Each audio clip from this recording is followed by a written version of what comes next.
qui nous ont précédés, on a regardé ensemble, c'était quoi le thème de nos messages?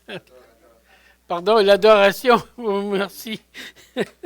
Je n'ai pas assez travaillé là-dedans, on dirait. L'adoration, comme la semaine passée, il y a 2 semaines, c'est à travers le service, à travers toute notre vie. Hein? On a exprimé que l'adoration, c'est pas seulement dans un geste, là, mais c'est quand on est en toute la vie, durant qu'on travaille pour le Seigneur, c'est comme une adoration pour lui. Et puis, on a vu aussi la semaine passée aussi que nos finances aussi, on adore le Seigneur en gérant tout ce qu'il nous a donné. Et puis, c'était vraiment intéressant. Et puis, ce matin, ce que Benoît m'a demandé de partager, c'est l'adoration, un cœur d'adorateur dans la prière. Et puis, j'ai beaucoup aimé étudier ce passage-là, ces passages-là. C'était vraiment enrichissant, puis je vais essayer de me les partager avec vous. La première occasion, je dirais, euh, et puis la première occasion qu'on voit de l'adoration, c'est dans la Genèse, attendez un petit peu, le Genèse chapitre 4, au verset 4, et puis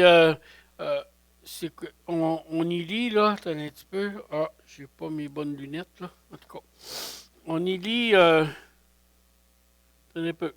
Et Abel, de son côté, en fit une. Ben, en fait, on va lire au verset 3, là. Au bout de quelque temps, Caïn fit à l'Éternel une offrande des fruits de la terre, et Abel, de son côté, en fit une des premiers-nés de son troupeau et de leur graisse. L'Éternel porta un regard favorable sur Abel et sur son offrande. Mais il ne porta pas un regard favorable sur Caïn et sur son offrande. Puis là, ben, Caïn était pas content.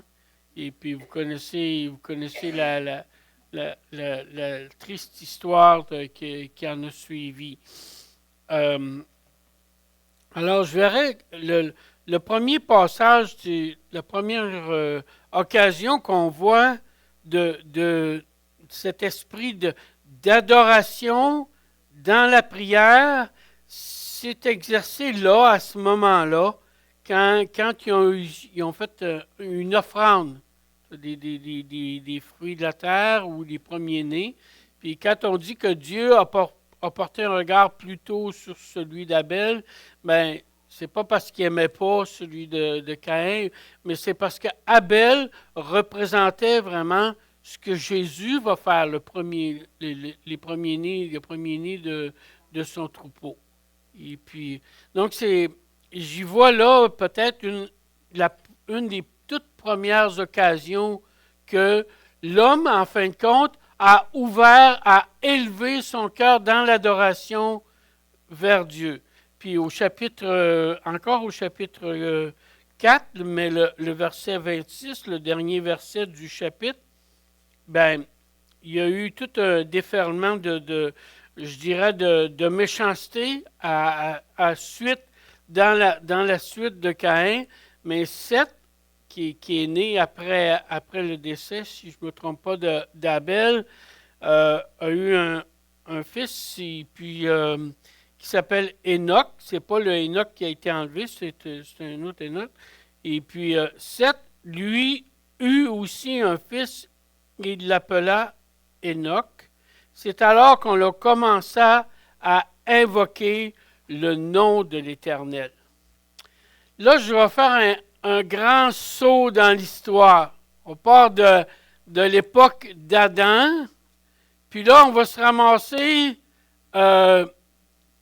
beaucoup plus tard dans l'histoire, quand Jacob a eu ses 12 fils, et puis que ces 12 fils, à un moment donné, il y a eu la famine, sont en allant en Égypte. Ils ont été esclaves en Égypte pendant 400 ans, 430 ans, j'avais 440 dans le et puis ils ont été esclaves en Égypte pendant énormément de temps. Ils ont crié à Dieu et Dieu les a libérés. Et on va retrouver là le peuple dans le désert, que Dieu lui donne la loi après l'avoir libéré des Égyptiens. Dieu lui donne la loi au mont Sinaï. Puis Dieu établit cette forme de relation avec son peuple. On va remettre la première diapo ici, Michel. On va, où ce que Dieu établit pour son peuple, Dieu s'établit au milieu de son peuple en établissant ce qu'on appelle le tabernacle, et puis qui est vraiment une préfiguration.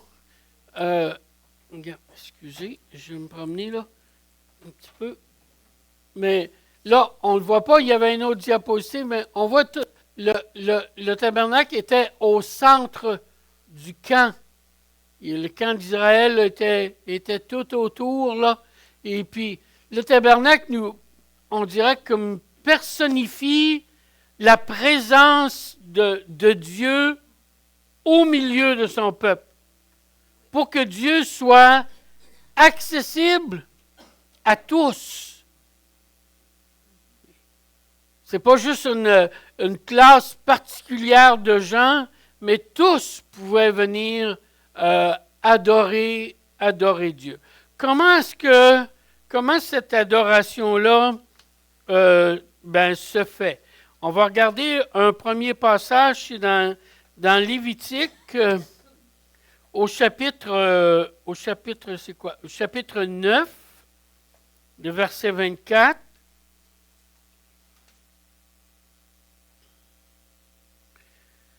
OK. Oui, OK. 9, le chapitre 24. OK.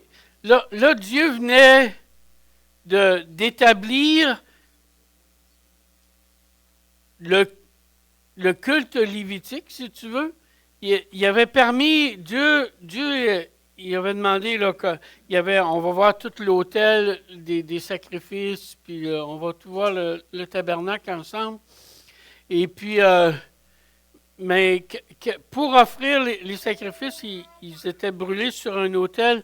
Mais ce qui est merveilleux ici, c'est que la première fois que ça s'est arrivé, hein, on dirait la première fois que c'est arrivé, mais regardez le verset 24, il nous dit « Le feu sortit de devant l'Éternel. » Le feu sortit de devant l'Éternel et consumant sur l'autel l'holocauste et les graisses. Tout le peuple le vit, et ils poussèrent des cris de joie et se jetèrent sur leur face. Alors, je ne sais pas, essayez de vous imaginer, Dieu a créé tout le tabernacle. On peut regarder la deuxième photo, Michel. Et puis, OK, Dieu a créé le tabernacle. Et puis, il y avait ici l'autel, aussi l'autel des holocaustes. Et puis, il avait tout préparé, mais il ne fallait pas que ce soit un feu humain pour montrer que Dieu était vraiment d'accord avec ce qui se passait. Moi, ça m'emballe, là. Je veux dire, le feu a descendu du ciel pour allumer l'Holocauste. Wow! Hein? Fait que quand le peuple a vu ça, ils ont écrasé à terre. Puis ça, est-ce que c'est pas là vraiment une manifestation, hein, de la gloire de Dieu, de la puissance de Dieu, de l'approbation de Dieu? Le feu. Alors, c'est vraiment extraordinaire. On va regarder un deuxième passage, et puis un deuxième passage dans Exode, au chapitre 30. Et puis les versets, on va lire les versets 1 à 10. Vous savez,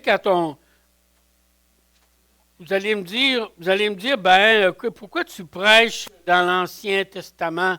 C'est ennuyeux, c'est compliqué, on comprend pas. Puis, puis c'est vrai que c'est pas si facile d'accès aussi. Mais c'est juste pour vous dire que quand vous voyez une belle plante, là, tu sais, et puis que vous voyez des belles fleurs, ou un arbre, qu'est-ce qui est le plus beau, par exemple, comme un pommier au printemps, là, quand il fleurit, là. Hein? C'est ça, c'est beau, là. Ben ça, c'est comme le Nouveau Testament, là, tu sais. Mais toute la racine, tu sais, ça pourrait pas être là. Le Nouveau Testament pourrait pas. Le Nouveau Testament plonge ses racines dans l'Ancien Testament. Tout l'Ancien Testament est la préparation de ce qu'on voit fleurir. Il y a une expression en anglais qu'on dit blossoming. Tu sais, je dis qu'on voit exploser, qu'on voit fleurir dans le Nouveau Testament. OK. Avant de lire ce passage-là, on va passer à la diapositive suivante. OK. Voyez-vous là, OK. Michel, tu peux-tu revenir en arrière, s'il te plaît?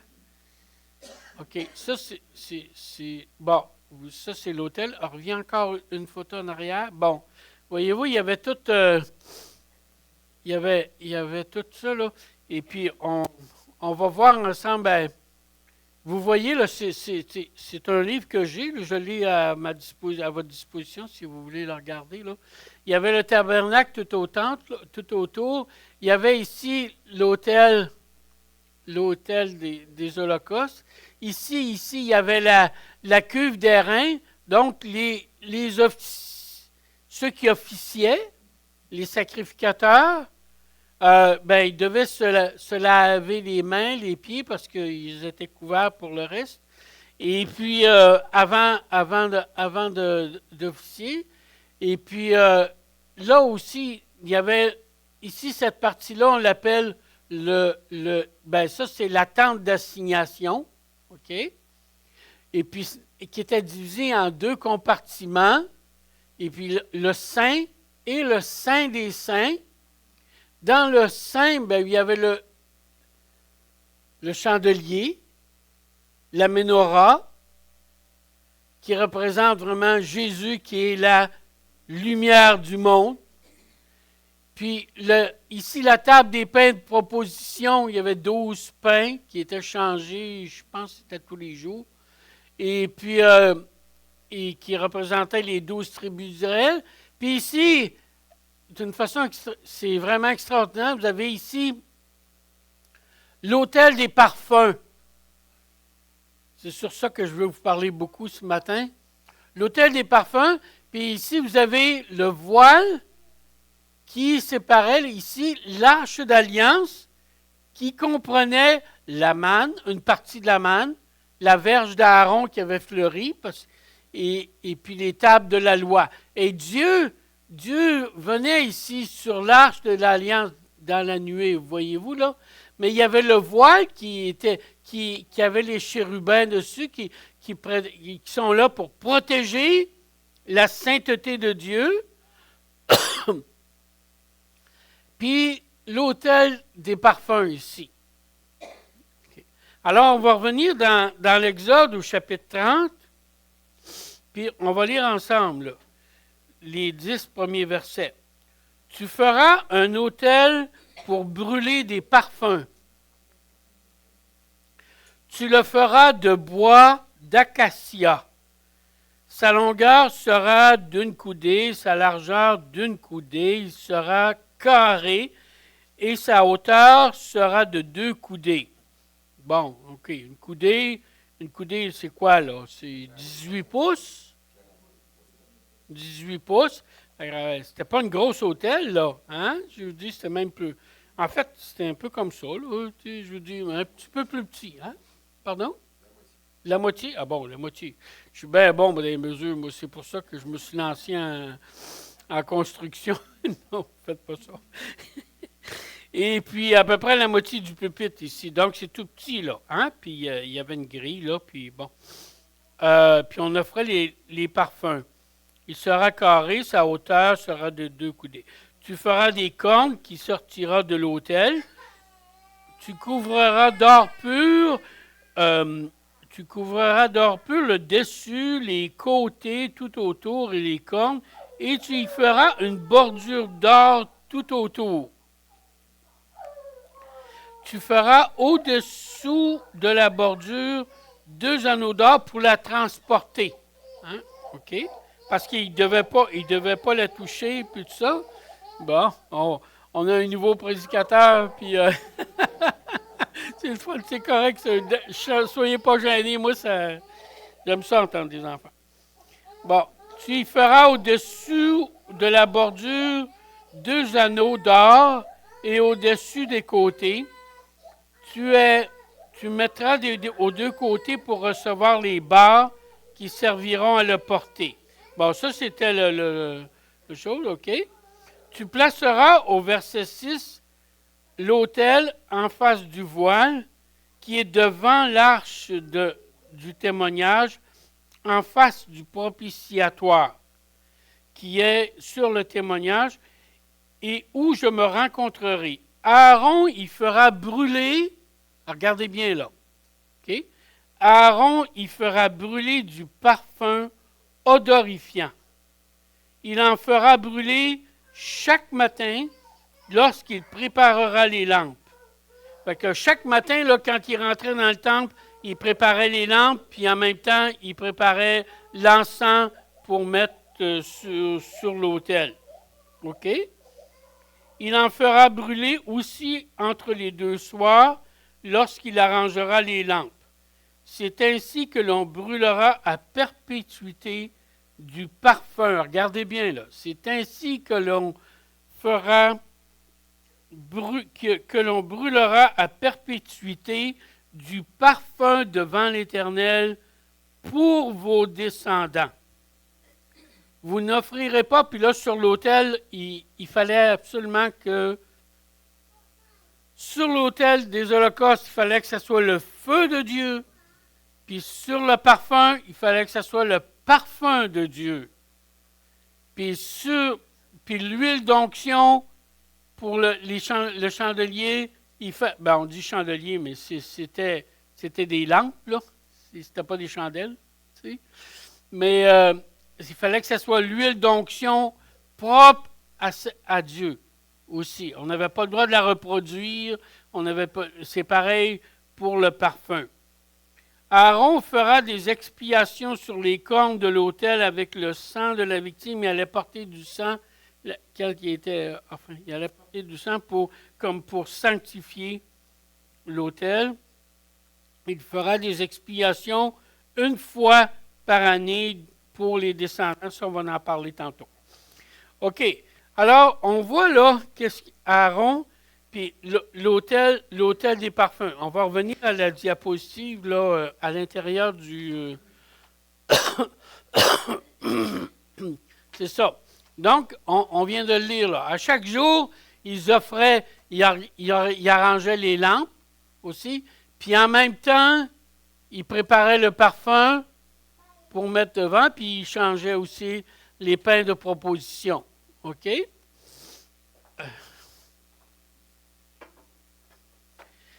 Dans Lévitique, on va regarder un autre passage. Dans Lévitique, au chapitre 16, OK? Les versets 11 à 13.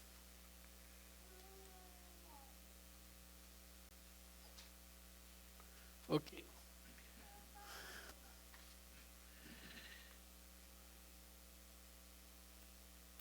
Aaron offrira son taureau expiatoire.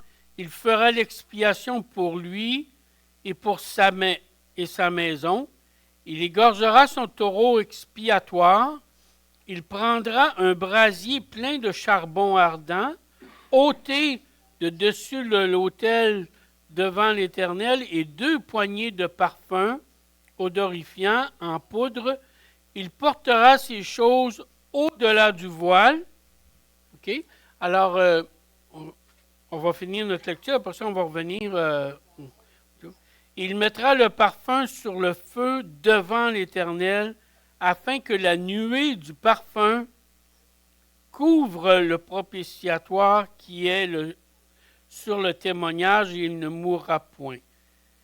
OK? Alors, ce qu'on vient de lire, on va revenir là, ici, là, une fois par année, à la photo là, à l'intérieur du tabernacle. Mais une fois par année, Aaron, après ça, ses descendants, OK? Une fois par année, il y avait le grand jour des expiations. Puis là, il prenait le sang, et puis il venait, il y en avait ici, il prenait de la braise, cette braise venait de l'autel que Dieu avait allumé. Puis cette braise, il prenait cette braise-là, le sang, puis le parfum, puis il allait le porter l'autre côté du voile. Il ne pouvait pas rentrer là. Ça. Puis, vous souvenez-vous, quand Jésus est mort, il pouvait venir là juste une fois par année. Mais quand Jésus est mort, qu'est-ce qui est arrivé pour le voile du temple? Il s'est déchiré. Hein? En voulant dire, aujourd'hui, il n'a plus besoin. C'est ça, je suis accessible là, maintenant parce que Jésus s'est offert en sacrifice pour nous. Pourquoi tout ça? Regardez dans Lévitique 17. L'homme était coupable, était coupable de s'être éloigné de Dieu puis de pécher. Fait que en offrant un sacrifice comme ça, c'était pour transférer notre culpabilité.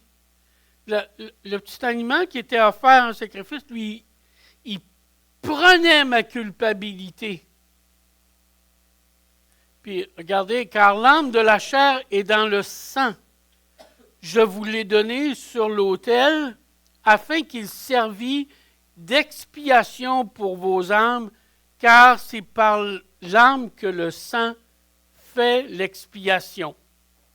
Puis on va regarder dans Romains, au chapitre 6, il dit, car le salaire du péché, c'est la mort, mais le don gratuit de Dieu, c'est la vie éternelle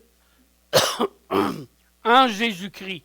Donc, le petit animal, lui, portait la culpabilité, ma culpabilité, puis à ce moment-là, fait que je pouvais être libéré. Donc, maintenant, on revient à l'autel des parfums. Je dirais qu'on peut l'appeler aussi l'autel un hôtel de prière, tu sais. Quand attendez un petit peu. OK. OK, on peut revenir à l'autre. Es-tu capable, Michel, de revenir? Oui, bon, c'est ça.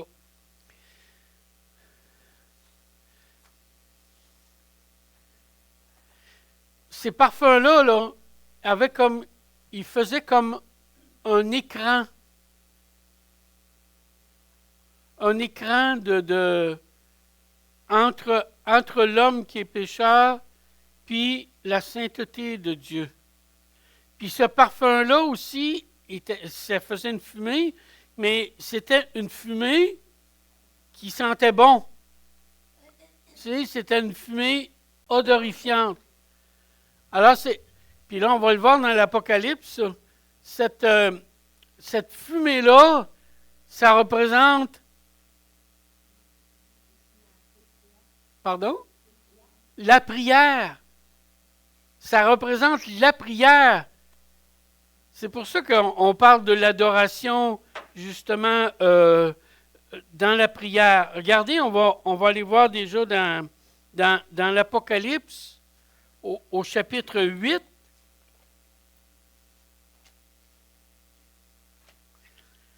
C'est pour ça que je vous dis là, que des fois, pour comprendre tout ce qui est, regardez, comme l'Apocalypse au chapitre 8, un petit peu là, regardez.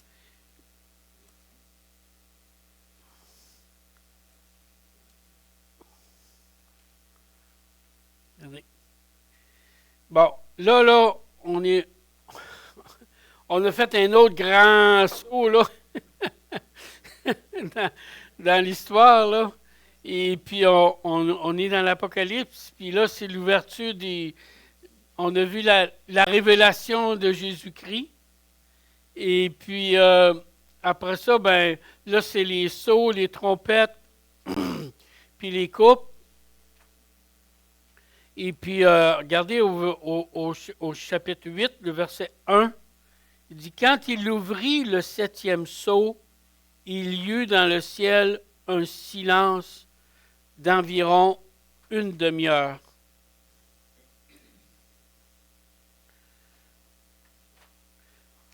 On va y revenir. On va y revenir dans quelques instants aussi. Pourquoi il y a eu ce silence-là?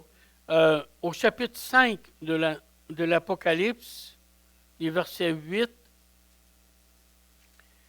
8 à 14, bon, on y lit,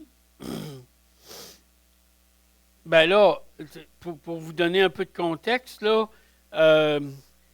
il y avait un livre qui était apparu avec 7 sceaux, et puis il n'y a personne qui était capable de l'ouvrir.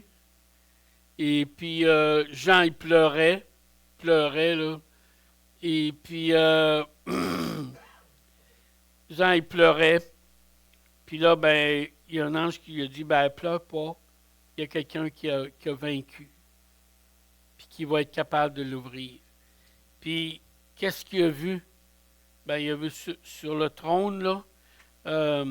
Regardez, et je vis au verset 6, et je vis au milieu du trône des 4 êtres vivants et au milieu des vieillards un agneau qui était là comme immolé. Il avait 7 cornes et 7 yeux, qui sont les 7 esprits de Dieu envoyés par toute la terre. Il vint, il prit le livre de la main droite de celui qui se tenait sur le trône. Quand il eut pris le livre, au verset 8, les 4 êtres vivants et les 24 vieillards se prosternèrent devant l'agneau, tenant chacun, regardez bien là,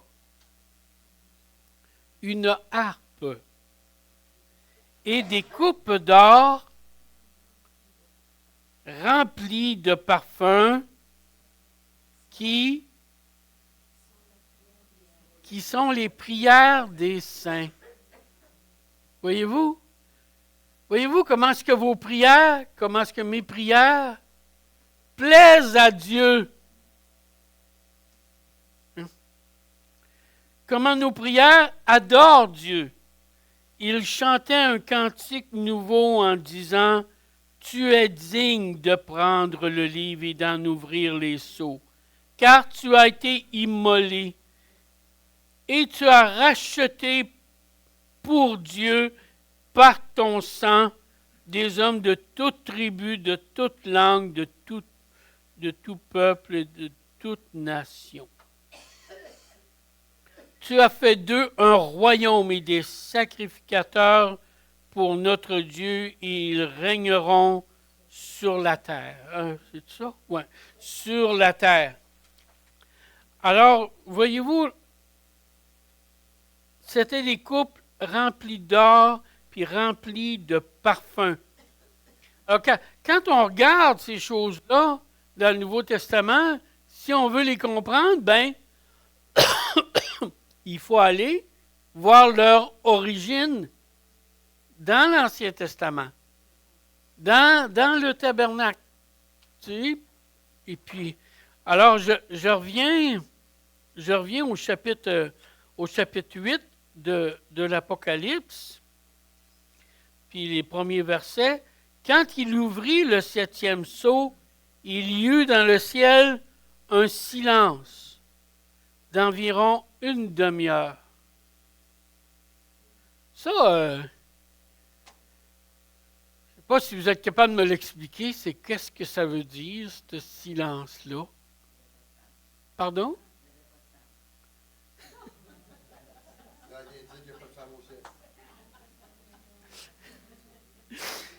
Alors, Yolande, on va s'en reparler de ça.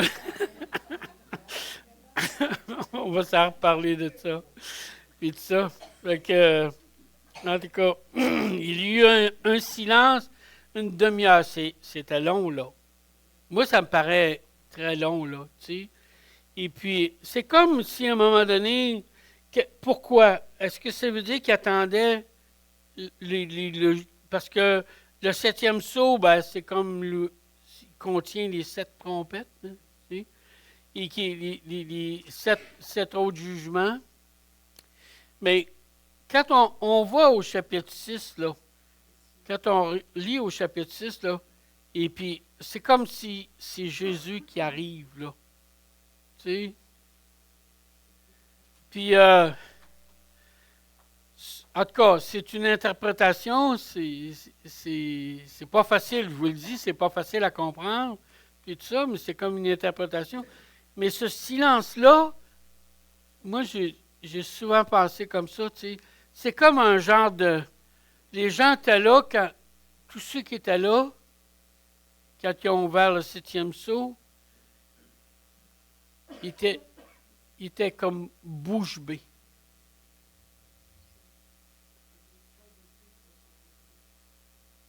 Ils étaient bouche bée. Puis souvent, j'entends des gens qui me disent je vais y parler, puis je vais m'arranger avec lui quand je vais arriver l'autre bord. Tu n'auras plus rien à dire, là. Tu n'auras plus rien à dire, là. Tu sais? Ou ben là, quand on arrive, moi-même aussi, puis d'autres, on dit j'ai tellement de choses que je voudrais comprendre. On va être là, devant lui, là. Ça va être tellement éblouissant, tellement grand, merveilleux. On sera plus capable de rien dire. Un silence. Il y a un silence. Puis longtemps, là, une demi-heure, c'est long, là. Tu sais, puis tu... On va continuer notre lecture dans l'Apocalypse, au chapitre 8. Quand il ouvrit le 7e sceau, il y eut dans le ciel un silence d'environ une demi-heure. Et je vis les 7 anges qui se tenaient devant Dieu, et 7 trompettes leur furent données. Et un autre ange vint. Il se tint sur l'autel avec un encensoir. Avez-vous bien compris, là? Avec un encensoir d'or. On lui donna beaucoup de parfums afin qu'il les offre avec les prières de tous les saints. Sur l'autel d'or qui est devant le trône. La fumée des parfums monta avec la prière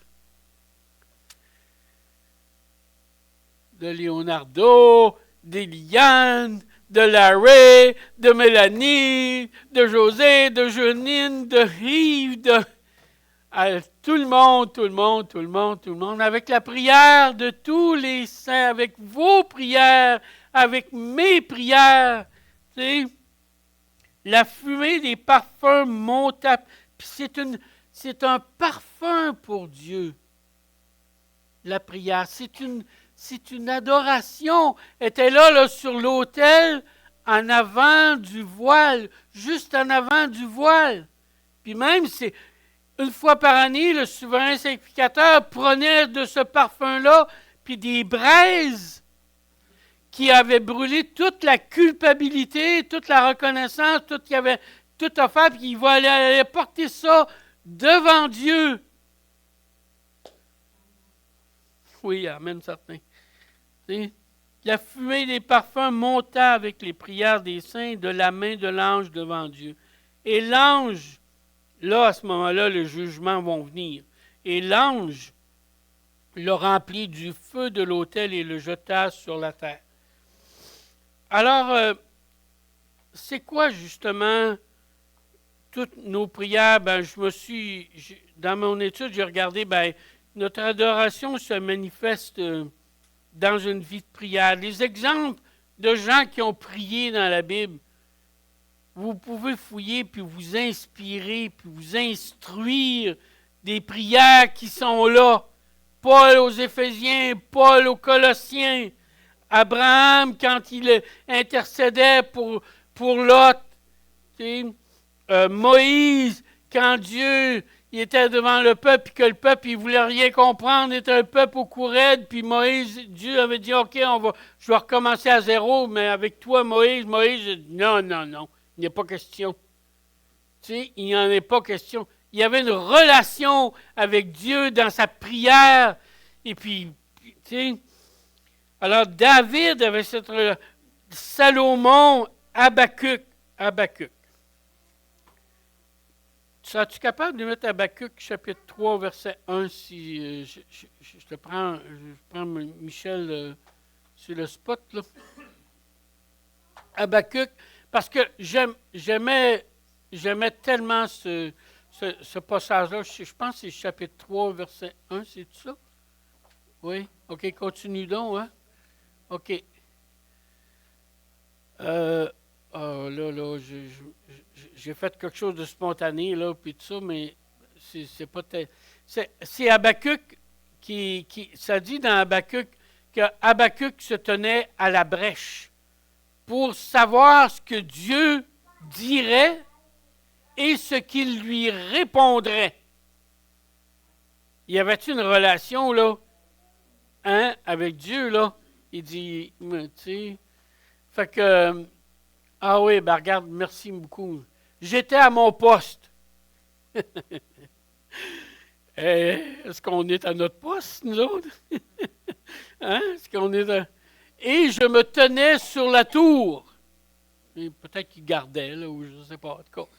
Je veillais pour voir ce que l'Éternel me dirait et ce que je répliquerais après ma plainte. Tu sais? Alors, nos prières sont une fumée odorifiante, qui nous permettent d'accéder à Dieu, mais qui plaisent à Dieu aussi. Jean, l'Apocalypse, chapitre 22, qu'est-ce qu'il dit? C'est quoi qu'il dit? Viens, Seigneur Jésus. Maranatha. Hein? Jésus, au chapitre 22, il dit, tout est accompli, il a tout accompli. Et puis, mais quelle forme peut prendre la prière?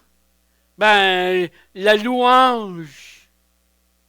Hein, la louange, l'intercession, la reconnaissance, l'adoration, la plainte, la soumission, le combat. Tu sais, le combat dans mes prières, puis tout ça. Le désespoir. Seigneur, j'en peux plus. Je suis plus capable. On s'exprime devant le Seigneur. C'est comme à rien d'essayer de jouer un jeu avec lui, là. Hein? Il nous connaît, il connaît le fond de notre cœur, puis tout ça. La protection, lui demander la protection, toujours prier dans le but d'avoir une relation particulière avec Dieu, une adoration avec le Seigneur. Bon. Donc, la prière, on va terminer avec un dernier passage dans un passage que j'affectionne particulièrement, Hébreux, au chapitre 4, c'est le verset 16. Mais avant de lire, je vais vous dire ici, je vais lire là. Approchons-nous donc avec assurance du trône de la grâce, afin d'obtenir miséricorde et de trouver grâce pour être secouru dans nos besoins. Hein? Alors, prier, c'est adorer, c'est s'approcher de Dieu, c'est reconnaître sa sainteté, sa toute-puissance, sa toute-suffisance, tout son amour, toute sa justice. Et nos prières sont un parfum pour lui. Alors, on a-tu un dernier chant? Prier sans cesse, oui, c'est ça. On a un dernier chant. Fait que je vous invite, excusez, je regarde là à 11h, mais c'est supposé finir à 11h. Poum! Fait que, soyez bénis, puis n'hésitez pas à prier sans cesse, en toute chose, en toute occasion, favorable, tout le temps. C'est ça. Merci, Seigneur.